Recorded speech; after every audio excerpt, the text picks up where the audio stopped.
मुरारी बापू का नाम देश के चर्चित राम कथा वाचक में एक है। वे भारत समेत दुनिया के अलग अलग देशों में राम कथा का आयोजन करते हैं।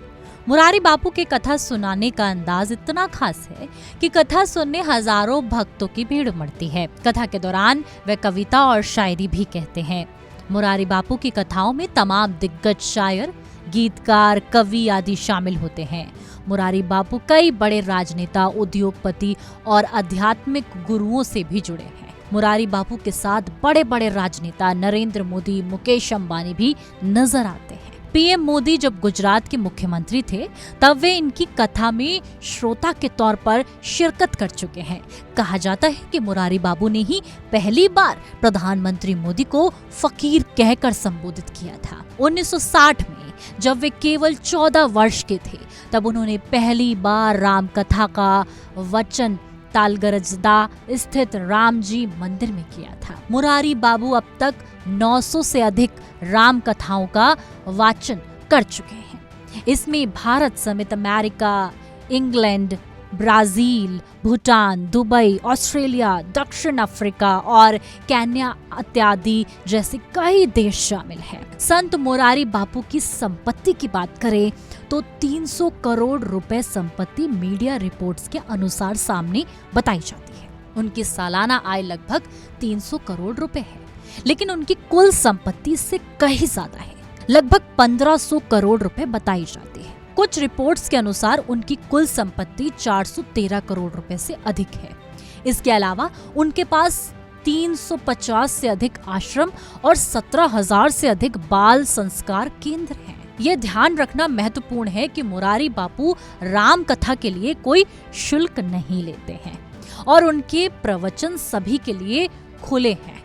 मुरारी बापू को सिर्फ देश में ही नहीं विदेशों में भी पहचाना जाता है। सिर्फ राम कथा सुनाने वाले मुरारी बापू को सुनने के लिए दूर दूर से लोग आते हैं। लेकिन आपको पता है कि सिर्फ राम कथा सुनाकर उन्होंने कितनी संपत्ति इकट्ठी कर ली है? अगर हम आपको उनकी सालाना कमाई के बारे में बता देंगे तो आपके पैरों के नीचे से जमीन खिसक जाएगी, क्योंकि जैसा कि आपको बताया कि एक रिपोर्ट के अनुसार, जो कि मीडिया रिपोर्ट है, उसमें मुरारी बापू एक साल में 300 करोड़ रुपए कमा लेते हैं। लेकिन इसके सिवा अलग अलग रिपोर्ट्स में उनकी आय अलग अलग पेश की गई है। ऐसे में 2009 में मुरारी बापू ने महुआ में विश्व धर्म वार्ता और सिम्फनी सम्मेलन का आयोजन किया, जिसका उद्घाटन दलाई लामा ने किया था। महुआ में हर साल मुस्लिम समुदाय द्वारा याद-ए-हुसैन कार्यक्रम आयोजित किया जाता है, जिसमें मुरारी बापू मुख्य अतिथि के रूप में शिरकत करते हैं।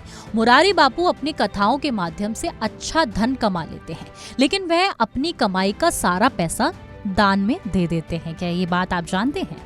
उन्हें साधारण और सरल तरीके से जीवन जीना पसंद है। मुरारी बापू कहते हैं कि उन्हें आधुनिक सुख सुविधाओं की आवश्यकता नहीं है। वह एक गांव के कुटीर में रहना पसंद करते हैं। मुरारी बापू ने उत्तराखंड में आई आपदा के दौरान 1 करोड़ का दान किया था। वे जरूरतमंद छात्राओं को मुफ्त शिक्षा प्रदान कराते हैं। 2019 में पुलवामा हमले के बाद मुरारी बापू ने प्रत्येक शहीद के परिवार को 1 लाख की सहायता करने की घोषणा की थी। वे मानवता के लिए कई कल्याणकारी कार्य करते हैं, जिसके लिए उनकी प्रशंसा दूर दूर तक की जाती है।